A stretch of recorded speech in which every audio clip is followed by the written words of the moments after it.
دوستو یہ video literary theories پر میری ویڈیوز کی سیریز کا ایک حصہ ہے جس میں مختلف لٹریری تھیوریز کا آپ کو انٹروڈکشن دے رہا ہوں۔ ہر لٹریری تھیوری کو تفصیل سے میں اپنی دوسری ویڈیوز میں سیپریٹلی ڈسکس کروں گا۔ اس سے پہلے میں آپ سے لٹریری کرٹیسزم اور لٹریری تھیوری کے فرق پر بات کر چکا ہوں کہ لٹریری تھیوری اور لٹریری کرٹیسزم میں کیا فرق ہے۔ اگر آپ نے وہ ویڈیو نہیں دیکھی تو پہلے آپ وہ ویڈیو دیکھیں، اس کی لنک نیچے ڈسکرپشن میں دی ہوئی ہے۔ دوستو اس ویڈیو میں آپ کو کچھ امپورٹنٹ لٹریری تھیوریز سمجھاؤں گا۔ تو پہلی امپورٹنٹ لٹریری تھیوری ہے نیو کرٹیسزم۔ نیو کرٹیسزم ایک لٹریری تھیوری ہے جو 1920 میں برطانیہ میں ڈیولپ ہوئی تھی۔ نیو کرٹیسزم کا نام ایک ایسے دی نیو کرٹیسزم سے لیا گیا تھا جو جان کرو رینسم نے لکھا تھا۔ تو جان کرو رینسم نے ایک ایسے لکھا تھا جس سے new criticism as a literary theory develop ہوا۔ اس کو نیو کرٹیسزم کیوں کہتے ہیں؟ کیونکہ یہ اولڈ کرٹیسزم سے ایک شفٹ لے کر آیا تھا۔ اولڈ کرٹیسزم وہ تھا جس میں ہم آتھر کا بیک گراؤنڈ دیکھتے تھے، پھر ہم ٹیکسٹ کو اینالائز کرتے تھے۔ نیو کرٹیسزم کا ماننا تھا کہ میننگ صرف ٹیکسٹ سے جنم لیتی ہے۔ آپ ٹیکسٹ کو دیکھتے ہیں اور اس کو ہی پڑھتے ہیں اور وہ آپ کو میننگ دیتا ہے۔ آتھر کا انٹینشن امپورٹنٹ نہیں ہے، اس کو آپ کنسیڈر نہ کریں۔ کیوں؟ کیونکہ ایک بہت ہی شاندار ایسے نیو کرٹیسزم کے انفلوئنس میں لکھا گیا تھا جس کا ٹائٹل ہے انٹینشن فیلیسی۔ اس ایسے میں رائٹر بولتا ہے کہ فیلیسی مطلب فالس، انٹینشن مطلب رائٹر کا انٹینشن۔ تو ہمیں پتہ نہیں ہے کہ آتھر کا انٹینشن کیا ہے۔ جب ہمیں پتہ نہیں کہ آتھر کا انٹینشن کیا تھا جب وہ یہ ورک لکھ رہا تھا، ہم کیسے اس ورک کو آتھر کا انٹینشن مان کر جج کریں؟ جب کوئی رائٹر کچھ لکھ رہا ہے وہ کچھ سوچ رہا ہوتا ہے۔ اب ہمیں تو پتہ نہیں کہ وہ لکھنے کے وقت کیا سوچ رہا تھا، تو ہم کیسے انٹرپریٹ کر سکتے ہیں کہ یہ جو آتھر نے لکھا ہے وہ یہ ہی سوچ کر لکھ رہا تھا؟ We can not trace his thoughts, so ہم اس انٹینشن پر نہیں پہنچ سکتے جو رائٹر کے مائنڈ میں تھا جب وہ یہ ٹیکسٹ لکھ رہا تھا، بیکاز ہی از ڈیڈ۔ تو نیو کرٹیسزم بنیادی طور پر ہمیں یہ بتاتا ہے کہ یہ جو کتاب آپ کے ہاتھوں میں ہیں ان میں جو ورڈز اور سینٹنسز لکھے ہوئے ہیں، صرف ان کو پڑھو اور اینالائز کرو۔ Back ground of the author is not important, what he thought while writing is not important. کیونکہ آتھر کی سوچ، اس کا انٹینشن ہم آج کے دور میں سمجھ نہیں سکتے، because the author is dead. جب وہ مر گیا ہے تو ہم امیجن بھی نہیں کر سکتے کہ وہ کیا سوچ رہا تھا جب وہ یہ بک لکھ رہا تھا۔ تو نیو کرٹیسزم اس کرٹیسزم کو کہتے ہیں جس میں آتھر کے انٹینشن کو نہ مانا جائے، صرف ٹیکسٹ کو ہی اتھارٹی سمجھا جائے اور اس سے جو میننگ نکلے دیٹس انف۔ اب ہمارے پاس ایک اور امپورٹنٹ لٹریری تھیوری ہے فارملزم۔ فارملزم بھی تقریباً 1920s کے دوران منظر عام پر آئی تھی۔ انگلینڈ میں 1920s میں ہمارے پاس نیو کرٹیسزم تھا۔ یورپ کے دوسرے دو ممالک فرانس اور رشیا میں تھا فارملزم۔ فارملزم اور نیو کرٹیسزم تقریباً سیم ہی ہے، دونوں ہی سیم بات کرتے ہیں۔ نیو کرٹیسزم نے کہا کہ ٹیکسٹ کی کلوز ریڈنگ امپورٹنٹ ہے اور میننگ ٹیکسٹ کے تھرو ہی پیدا ہوتی ہے، پر فارملزم کہہ رہا ہے کہ فارم امپورٹنٹ ہے، اسٹرکچر، اسٹائل وغیرہ۔ جس طرح سے پوم کو لکھا گیا ہے وہ امپورٹنٹ ہے، جس پوم میں اسٹرکچر، اسٹائل اور سمبلز استعمال کی گئی ہے اس کو اس میں سے ہی اینالائز کریں۔ تو فارملزم ٹیکسٹ کے فارم پر فوکس کرتا ہے اور نیو کرٹیسزم کسی بھی ٹیکسٹ کی کلوز ریڈنگ کو۔ دونوں ایک ہی بات کر رہے ہیں پر کنٹریز الگ الگ ہیں۔ نیو کرٹیسزم 1920s میں انگلینڈ میں اسٹارٹ ہوا اور فارملزم 1920s میں فرانس اور رشیا میں۔ تو ہمارے پاس فارملزم کی دو برانچز ہیں، ایک رشین فارملزم اور دوسرا فرینچ فارملزم۔ فارملزم کے دو اہم لیڈر تھے، ایک تھا وکٹر شیواسکی جو ماسکو لٹریری سرکل سے وابستہ تھا اور اس کا ہیڈ بھی تھا، اور دوسرا تھا رومن جیکوبسن جو پراگ لنگوسٹک سرکل سے تعلق رکھتا تھا۔ ہم ان کے بارے میں الگ سے ویڈیو پر تفصیل سے بات کریں گے۔ اب بات کرتے ہیں تیسری امپورٹنٹ لٹریری تھیوری کے بارے میں، جو ہے اسٹرکچرلزم۔ جیسے کہ ورڈ اسٹرکچرلزم سے ہی پتہ چلتا ہے کہ it talks about structure. Structuralism کے مطابق ہر چیز کا اسٹرکچر ہوتا ہے، جو کچھ بھی اس ورلڈ میں ایگزسٹ کرتا ہے اس کا اسٹرکچر ہے۔ اس ایک اسٹرکچر کے ایلیمنٹس کو سمجھنے کے لیے ضروری ہے کہ آپ اس اسٹرکچر کے دوسرے ایلیمنٹس کو بھی سمجھیں۔ پاکستان کو یا انڈیا کو سمجھنے کے لیے ضروری ہے کہ ہم سمجھیں کہ ساؤتھ ایشیا کیا ہے، ارتھ کیا ہے، سولر سسٹم کیا ہے اور یہ پوری یونیورس کیا ہے۔ آپ پاکستان یا انڈیا کو یونیورس کے ریلیشن میں ہی سمجھ سکتے ہیں۔ اگر آپ کو پتہ ہی نہیں دنیا کیا ہے، کانٹیننٹس کیا ہوتے ہیں، کنٹریز کیا ہوتے ہیں، تو آپ کو یہ بھی پتہ نہیں لگ سکتا کہ پاکستان کیا ہے۔ تو کوئی بھی چیز اس اسٹرکچر میں موجود تبھی سمجھ سکتے ہیں جب ہم اس اسٹرکچر کے ریلیشن میں دوسرے اسٹرکچر کو سمجھے جو اسی اسٹرکچرز کے پارٹس ہوتے ہیں۔ مثال، ایک ناول کو اگر آپ سمجھنا چاہتے ہیں تو اس کے اندر بہت سارے سینٹنسز ہیں جو ورڈز سے بنے ہیں۔ تو جب آپ ورڈز کو سمجھ سکیں گے تبھی آپ سینٹنسز کو سمجھیں گے۔ جب آپ سینٹنسز کو سمجھیں گے تبھی آپ ناول کو سمجھ سکیں گے۔ ناول کو سمجھنے کے لیے پہلے آپ ورڈز کو سمجھیں گے، پھر آپ سینٹنسز کو سمجھیں گے، پھر آپ پیراگرافز کو سمجھیں گے، پھر آپ آرام آرام سے ناولز کو سمجھیں گے۔ تو اسٹرکچرلزم بیسیکلی یہی ہے۔ چلو ایک اور ایگزامپل لیتے ہیں ایک سینٹنس کا، برڈز فلائی اسکائی ان۔ یہ سینٹنس کوئی میننگ نہیں دیتا۔ کیوں؟ کیونکہ اس سینٹنس کے جتنے ورڈز ہیں وہ ایک دوسرے کے ریلیشن میں سمجھ نہیں آتے۔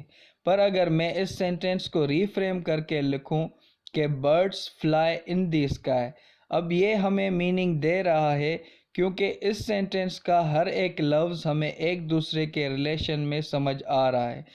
تو دس از آل اباؤٹ اسٹرکچرلزم، جو بولتا ہے کہ اگر آپ ناول کو سمجھنا چاہتے ہیں تو آپ کو لینگویج کا اسٹرکچر سمجھنا ہوگا۔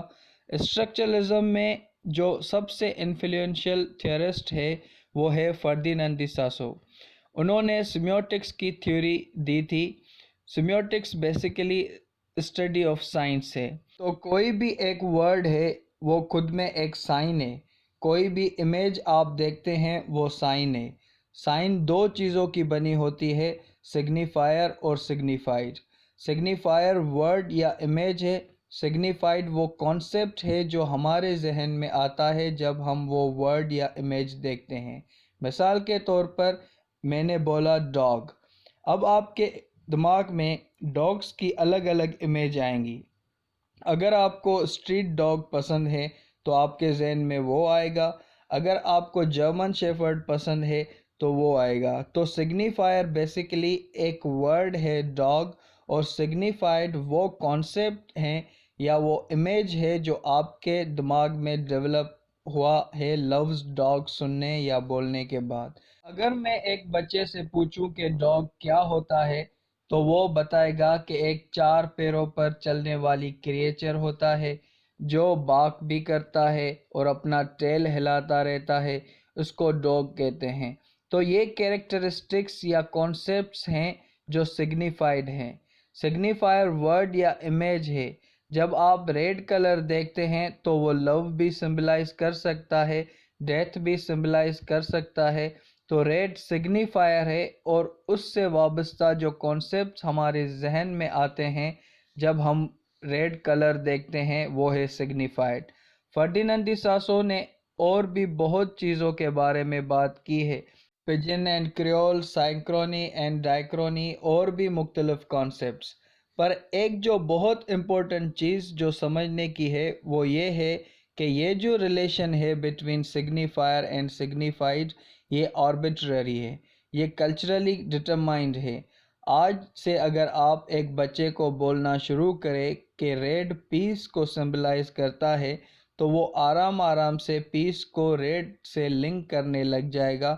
تو ریڈ کا نیچرل مطلب لو، وار، ڈیتھ یا ڈینجر نہیں ہے، یہ بہت ہی عرصے کے بعد ریپیٹیٹو یوز سے اپنی یہ معنی بنا چکا ہے۔ تو یہ کوئی انہیرنٹ میننگ نہیں ہے، پر سوشل کنسٹرکٹ ہے۔ تو جب آپ اسٹرکچرلزم سمجھے تو یہ سمجھنا بہت ضروری ہے کہ اسٹرکچرز جو ہیں وہ آپ کو کوئی ناول انڈرسٹینڈ کرنے میں ہیلپ کرتے ہیں، اور دوسری بات کہ یہ اسٹرکچرز ہی ہیں جن کی مدد سے ہم لینگویج کو سمجھ پاتے ہیں۔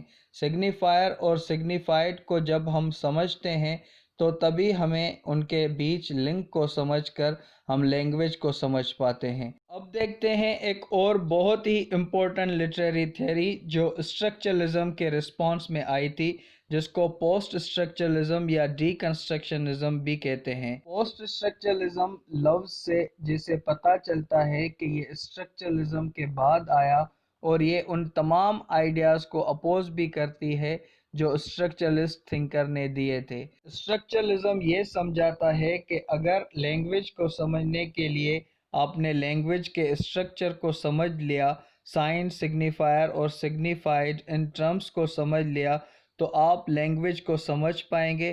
اگر لینگویج کو سمجھ لیا تو آپ کسی بھی ٹیکسٹ کو، کسی بھی ریٹن لٹریری ورک کو سمجھ پائیں گے۔ پر پوسٹ اسٹرکچرلسٹ تھنکر کہتے ہیں کہ کمیونیکیشن اتنا ایزی نہیں ہوتا۔ میں جو کمیونیکیٹ کرنا چاہتا ہوں وہ میں کمیونیکیٹ نہیں کر سکتا۔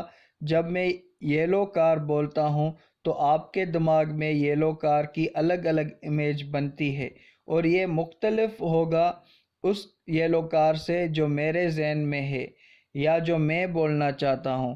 تو میں کیسے سیم چیز آپ کے ساتھ کمیونیکیٹ کر سکتا ہوں؟ اگر میں ایک بندے کی ڈسکرپشن دیتا ہوں آپ کو کہ وہ ایسا تھا، ویسا تھا، اس کے بال ایسے تھے، اس کے کپڑے ایسے تھے، اس کی ہائٹ اتنی، ویٹ وغیرہ، تو کیا ہم سب ایک ہی ٹائپ کے انسان کو امیجن کر پائیں گے؟ نہیں، ہم مختلف طرح کے لوگوں کو امیجن کریں گے۔ تو میرے دماغ میں جو امیج ہے وہ میں ورڈز کے تھرو آپ کے دماغ میں کریٹ نہیں کر سکتا، تو یہاں پر لینگویج فیل ہوتی ہے۔ تو پوسٹ اسٹرکچرلسٹ کہتے ہیں کہ لینگویج خود نامکمل ہے، جیسے ایک ورڈ ریلیشن گیم ہوتی ہے جس میں ایک ورڈ کو دوسرے ورڈ سے لنک کرنا ہوتا ہے۔ مثال کے طور پہ میں کہوں لو، آپ کہیں روز، میں کہوں روز، آپ کہیں ویلنٹائنس ڈے، میں کہوں ویلنٹائنس ڈے، آپ کہیں گفٹس۔ تو اس طرح آپ بلڈ اپ کر کے ایک چیز کو دوسرے چیز سے لنک کرتے ہیں، مختلف چیزوں سے۔ تو پوسٹ اسٹرکچرلسٹ کے گریٹ تھنکر جیک دیریڈا اپنے بک گرامیٹولوجی میں بتاتے ہیں کہ ہر سگنیفائر دوسری سگنیفائر کی طرف ہمیں لے جاتا ہے، and finally it will never lead you to the signified. اس لیے پوری سائن یوز لیس ہو جاتی ہے۔ مثال میں نے کہا لائن، آپ کے ذہن میں لائن نہیں پر کنگ کی امیج آئی، آپ نے لائن کو کنگ سے ایسوسیٹ کر لیا، کنگ کو آپ نے کراؤن سے ایسوسیٹ کیا، اور کراؤن کو آپ نے امپائر سے ریلیٹ کیا، تو آپ جو ایکچول سگنیفائر ہے لائن، اس پر آپ پہنچ ہی نہیں پا رہے۔